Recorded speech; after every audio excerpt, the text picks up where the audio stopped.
A photojournalist was able to capture images of the shooting, which he took from only some 50 meters away. With us here in the studio to share his story through his photos is photojournalist Jimmy Domingo. Mr. Domingo also teaches at the Asian Center for Journalism at the Ateneo de Manila University. Good afternoon, Jimmy. Thank you for joining us. Well, first of all, what brought you to the, or what drew you to the Hacienda Velez Malaga story? My documentary as a photojournalist has been always rural development. So I've been following up the story of Hacienda Velez Malaga since last year, and I made several trips there already. And then last Sunday, they told me that the farmers are going to occupy the 5-hectare land that was awarded to them last March 22. And then so I got my ticket, my plane ticket, and I took the last flight to Bacolod. But I spent the night in Bacolod and then went to the Hacienda the next morning. Okay. And then I arrived there at the area by 8 o'clock in the morning, and then I talked to the farmers. They were then preparing the materials that they're going to use for they call it the land occupation, although it's their land already. So I was just taking pictures of them preparing for the land occupation that they call. The twink, and also Jimmy, with your indulgence, at the beginning when we were leading to the introduction to you, we were showing some footage of a commotion that was happening on Hacienda Velez Malaga before we get any other calls from the legal counsel of Task Force Mapalad. Just to clarify, that footage was the commotion that broke out on the day that the farmers were installed on March 22nd and not the day of June 4th, right? Yes, I think so, because during the shooting incident last Monday, there were no TV crews around. Yes, I think I was the only journalist who was there. All right, now well, we just showed some of those photos. Those photos were yours? Were those photos that you took, Jimmy, the stills that we showed just a few moments ago? Okay. Still photos. All right, we're showing these them photographs. Yes. Yes. All right, where were you actually, how far were you from where this was taking place? Yes, I was about 50 to 60 meters from the shooting. Because at first, when the security guards started shooting, I was about 100 meters away. But I was trying to inch closer because the farmers were very, very near the security guards. And then the shooting started at about 10 o'clock in the morning, according to the timestamp of my digital camera. Yes. And then it lasted for about 10 minutes. But in between, I saw that there was a wounded farmer already. Yes. This is the aftermath already. One of the members, these are the two victims. Now, Jimmy, I noticed that most of the time your pictures have focused on the casualties among the farmers, but we haven't seen any of the security guards who did the shooting. Do you have any photos of the security guards? Because they could be potentially helpful as far as being able, yes, to... Yes, I think in the earlier photographs, I think I have about 4 or 6 frames that you can see clearly that the security guards were aiming their guns at the farmers. But I could not try to go nearer because they were shooting, I think, at random. And who are these? These are the regional mobile group people who arrived? I think so. They are the police and the military. They arrived more than 1 hour and a half after there were 2 victims already. Although at the time, I think the instructions to the regional mobile group were also to provide some form of security for the farmer beneficiaries. That was what I was told also. Well, actually, I believe that before they even attempted to go or to occupy the land, nagpaalam sila was what I was told. Is that something you can verify? They actually told the police that they intended to do this, and the police said, "Go ahead, we'll watch your backs." Yun din yung sabi sa akin ng mga magsasaka. Nung tinanong ko sila nung umaga, sabi ko, kumusta yung reaction ng mga police forces na nandito? And then they said, sinabihan namin sila, nagpaalam kami na papasok kami bukas. That's what they told me. Okay. Now, you said that you'd been following the story for over a year. Yes. So perhaps you can add some of the details with regard to why does the police seem uncooperative as far as doing their job, which is to protect the farmers? Actually, I don't know. I can't say anything on that. But I noticed when the security guards started shooting, I went in between where the police are stationed and the security guards shooting at the farmers. Yeah. And then I was looking at my back if there will be some actions from the side of the police. Yeah. But during the 10 minutes of time that the security guards were firing their guns at the farmers, there was no movement from the army. I didn't notice anything. So no action at all to intervene, at least to protect the farmers. Yes, Jimmy, I didn't see anything. Jimmy, here's one point that I think you can also help clear up. The initial reaction of, I think, the Cornerstone Security Agency, if that's what it's called, the security guards were from the Cornerstone Security Agency. Their initial reaction to the shooting incident was to justify it, saying that the farmers were going to attack them with bladed instruments, I guess primarily the sites that they were going to use to cut down the sugarcane. Did you see any hostile act from the farmers before the shooting began? I didn't see anything. No. Because I was on the side of the farmers. Yes. And then before their plan, I think they told me that their plan is to go to the land, the land that was awarded to them. And then they put some kind of bamboo fences, and then they set up a tent in the middle of the field. That's what they told me. Of course, you can see in the photographs that they have slingshots, and some of the farmers have slingshots. Yes. Okay. You can see it clearly in the photographs. Right. And then And what did they intend to use these slingshots for? they told me that they're going to use it for defense in case somebody attacks them. So they were anticipating that somebody would try to forcibly evict them from the 5-hectare property. That's what they told me, because if you know the history of this hacienda, it's been violent ever since. For 11 years. Yeah. Yes, when the farmer beneficiaries starts to cultivate. First of all, Jimmy, can you try to describe what we're seeing now on the screen? Okay, what was happening here in these pictures? Yes, these are the farmers are in the foreground. These are the they're slingshots, the slingshots, right? yes.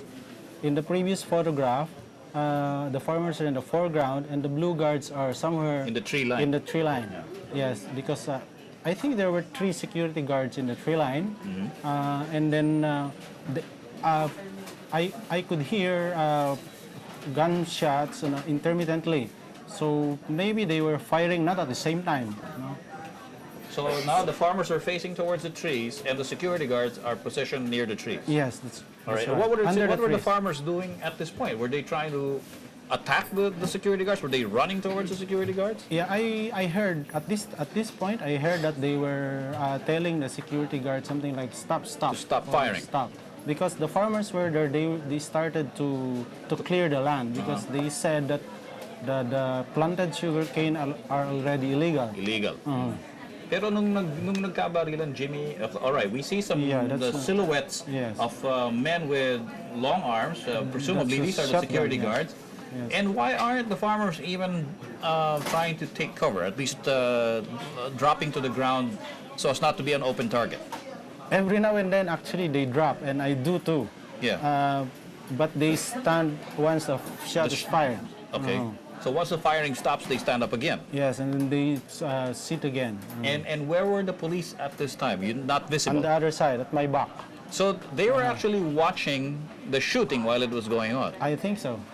They could have seen it, and there is just no explanation for why it would take 1 hour to For them to respond. respond. Yes. All So right. yeah, the 3 security guards are clearly seen in the photographs. And all right, those are the dark figures near the trees. Yes. You didn't get a chance to get a closer shot of the faces of these 3 security guards. I tried, but I was scared too. All right, the kind of equipment or lenses that you had Yes, did not allow you to get a closer shot. I only had a short lens because I didn't expect violence to happen. And usually I shoot with short lenses. But you did say that you are familiar with the violent history of this Hacienda Velez Malaga story. So why would you not have anticipated that this could have erupted into some bloodshed? Well, I was not prepared for that, but I knew that something could happen, but because of the presence of the police and I think from the army that they are supposed to provide peace and order in the area, So I downplayed the scenario of violence when I went there. All I wanted to do was to document the farmers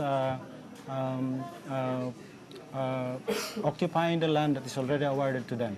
Okay, Jimmy, obviously a police investigation is going on. The manhunt for the 3 security guards who fired is still continuing. Have you received an invitation from PNP in Negros to submit witness testimony? Not yet. I hope they won't invite me because Why not? I just have to show my photographs. You hope they don't invite They don't you? invite me, yes. So, I mean, in fact, the farmers themselves might expect you to provide some kind of testimony to back up their claims that they were attacked and not the other way around. I think I will only have to show my photographs to them. What is your objection to perhaps testifying, Jimmy? I don't know, but I know that I am a journalist and I do my job as a journalist. But as journalists, we're also sometimes called on by the courts to provide some kind of material evidence, somehow through videotapes, audio recordings, and now through your photos. Yes, that's what I said. I'll share my photographs. But you don't want to provide, a written testimony, like a sworn affidavit. I'll think it over. The land dispute in Hacienda Velez Malaga has been highly controversial and bloody, but how have other cases of land distribution fared in recent years? Joining us on the line from Bago City, Negros Occidental, is a member of the Presidential Agrarian Reform Council, Basilio Bob Propongo. He's also Secretary General of the Negros Occidental Federation of Farmers Association, or NOFA. Good afternoon, sir. Good afternoon. Good afternoon kay Tony at sa lahat na nakikinig ngayon. Magandang hapon sa lahat. So, sir, would you say that this latest incident sa Hacienda Velez Malaga pretty much sums up all the other agrarian reform attempts in your area? Ito kasi ang Hacienda Velez Malaga, ito lang pinaka-contentious na landholding, Negros Occidental. Kung ito yung nangyari, kasi sa simula pa lang medyo kinukwestiyon na ng nangyari ni Mr. Pinka yung batas mismo, yung Carl, no? So doon pa lang, hindi pa doon sa ayaw niya doon sa proseso, kundi yung batas mismo, yung pag-cover sa lupa niya, kinukwestiyon na. So yung doon nagsimula eh. Pero, yes, but I guess, while we cannot take away from Mr. Cuenca his right to question this, he has had the opportunity to, and he's been struck down by the courts repeatedly. So, bakit niya pinupursige? May mga ilang bagay posible na hindi pa mailinaw. Halimbawa, yung may nakabimbing pa na unresolved case sa Supreme Court, at yung mga iba pang mga proseso, halimbawa segregation survey, marami pang dapat ayusin, no? Na dapat ginagawa ng DAR at ng iba pang organisasyon o NGO na tumutulong dyan sa farmer beneficiary na ayusin ng mabilisan at mapayapang paraan. So, Mr. Popongo, sinasabi mo na wala pa rin karapatan na i-install yung mga farmers sa land na na-award sa kanila? So, hindi dapat matagal na dapat na-install sila dahil may kluwa sila. Nakaantala lang doon sa mga nire-raise na question, may mga inclusion na issue, may question kasi yung mga beneficiary doon sa side ni Mr. Cuenca na dapat hindi lahat ng mga member ng task force mapalad ay kasama doon sa kluwa dahil hindi naman sila dapat mga beneficiary. At binabanggit naman nila sa kabila, dapat sila ay kasama din sa kluwa dahil sila ay mga regular farm workers din. So yun yung mga issue na dapat hindi pa mabagal na pagresolba. Na sa tingin ko kung mabilisan lang ang pag-resolve ng Department of Agrarian Reform at yung tinaan muna sa mapayapang paraan, may karapatan naman talaga yung mga beneficiary na dapat ma-install sa lupa. Pero yung question na hindi bona fide Yung membership po. Yun i-resolve agad. Opo. Mr. Propongo, itong nakaraang linggo, nagsalita na rin si Presidential Advisor for Western Visayas, si Secretary Lito Coscoluela. At ang inaamin niya na tila nahihirapan siya na mamagitan dun sa mga grupo nila Mr. Cuenca at dun sa mga task force mapalad members. Dahil nga malinaw na yung sinasabi ng Department of Agrarian Reform na inaward na yung lupa dun sa mga task force mapalad farmers. Pero tila hindi na pinapansin ni Mr. Cuenca yung mga iniutos na ng korte sa kanya. Oo, kasi nung nakaraang February yata, na-install na yung mga beneficiary doon sa 5 hectares yata, ano? Opo. Doon, February pa na-install na sila at supposed to be, nung February pa ay kinukontribute na ng mga task force mapalad member yung inaward sa kanila na lupa. Sa panahon na nandoon yung dalawang pwersa, yung Armed Forces of the Philippines, yung Army, saka yung RMG, mas malaki na kaming pwersa sana, yun yung panahon dapat pumasok at mag-contribute na yung mga task force mapalad. Ngayon, nag-withdraw na yung Army at mga ilang RMG lang na natira bago pa sila pumasok. So, yung alanganin na security ba? Opo. Pumasok sila, alanganin security at yung pag-analyze ba na kung ganito gagawin natin, ano kaya ang maging reaction sa panahon na ito lang ang pwersa ng RMJ. Percent na yata yun o 7. Maliit na lang. Mr. Propongo, medyo puputulin na lang ho natin pero kahit na isang tanong muna, mabilis lang ho sana yung sagot ninyo. No? Sila bagong halal na Congressman Pablo Garcia, tila kumakatawan doon sa mga sugar farmers, lalong-lalo na dyan sa Negros. Sila mismo yung nangunguna para tutulan yung pagsakop ng CAR sa mga sugar lands dyan sa Negros. So, paano ho kaya nyo masusolusyonan yan? May decision na yata sa Supreme Court na dinismiss yung kaso nila. Opo. At, pero ang mga civil society, lalo na yung mga farmers, ay talagang porsigido na ipagpatuloy itong pakikibaka para sa reformang agraryo. Okay. Mr. Bob Propongo ng Presidential Agrarian Reform Council. Maraming salamat po. Maraming salamat. Salamat po niyo. All right. Back to our guest here in the studio, photojournalist Jimmy Domingo. Well, you said you've been following this story, the saga of Hacienda Velez Malaga. Yes. What's happening now is even if the government itself, through the president, trying to mediate between the landowner, Mr. Cuenca, and the task force Mapalad farmers, it seems as though the landowners are getting their way, even with the law legally clearly behind the farmers. Yeah, that's very puzzling also to me, because I've read papers already in preparation for the documentary that I am doing, and it's very clear that I think the farmers have all the legal right up to the Supreme Court already. There are rulings already. So I don't understand why the farmers can't physically own the land, can't physically go to the land and start planting. Because they don't have the weapons to also enforce their rights. Maybe, yes. And also, last March, we went there when Secretary Pangandaman, I think, promised that he will go there and install them. I think the landowner mobilized much more people to counter the installation. Jimmy, last week when we talked to Secretary Lito Coscoluela, and he gave this dire prediction that somehow even the Department of Agrarian Reform objected to. He's saying that if, in fact, Mr. Cuenca refuses to acknowledge all of the legal remedies that have already been resorted to by the farmers, he continues to put up stumbling blocks to the resolution of this case. He expects more violence. Do you see that happening now after June 4th?